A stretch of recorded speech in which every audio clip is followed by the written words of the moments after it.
Alors, je m'appelle Lionel Arsac, je suis conservateur du patrimoine et depuis 2016, j'ai intégré le département des sculptures du château de Versailles, où je suis également responsable de la conservation préventive des collections. Alors, j'ai été l'un des 2 lauréats du prix Michel Laclotte 2023 grâce au projet de recherche, d'identification de 2 sculptures de commande royale intitulées Zéphyr et Flore et l'Abondance, qui ont pu être offertes à la France pour le compte du château de Versailles. Et ce don insigne a fait l'objet d'une exposition au château intitulée Chefs-d'œuvre retrouvés, Zéphyr et Flore et l'Abondance. Et c'est à ce double titre, la découverte de ces œuvres et l'exposition, que le prix Michel Laclotte m'a été remis cette année et j'en suis très heureux.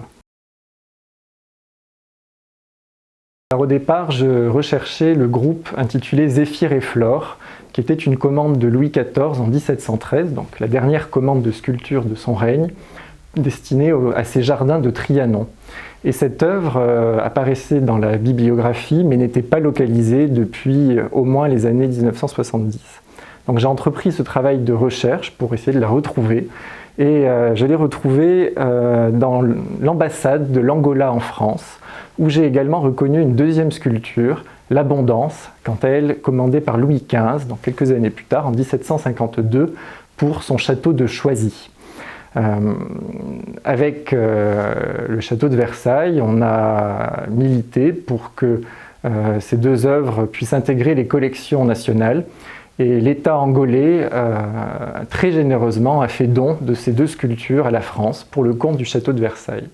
Dès lors est né le projet de célébrer ce don par une exposition qui mettait en avant bien évidemment les 2 œuvres, mais également le contexte historique qui avait présidé à leur commande.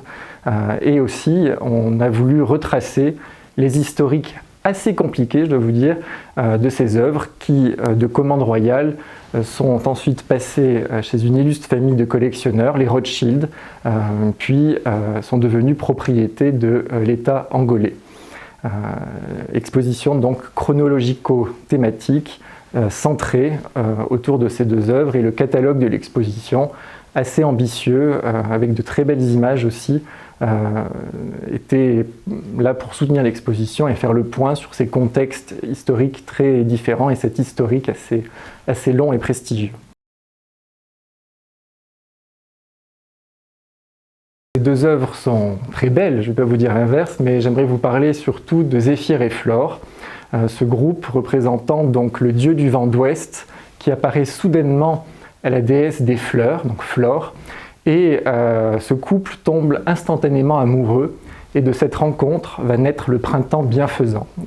Une 3e figure existe dans ce groupe en marbre blanc de Carrare, c'est la figure de l'amour qui pointe du doigt la rencontre entre Zéphyr et Flore.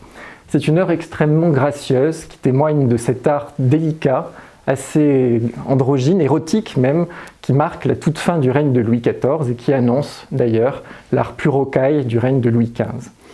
C'est une œuvre qui était destinée à Trianon, qu'on appelait à l'époque le palais de Flore, puisque des fleurs y étaient plantées en toute saison. Lieu réservé à la délectation privée du souverain, c'était vraiment son jardin privé, orné de sculptures, d'où cette thématique très légère, amoureuse. Trianon, c'est aussi le palais du roi et de son épouse secrète, Madame de Maintenon. Et derrière ce thème se cache également une allusion politique. Le printemps étant une saison régénératrice, elle était très souvent comparée aux bienfaits que le roi était censé dispenser dans son royaume.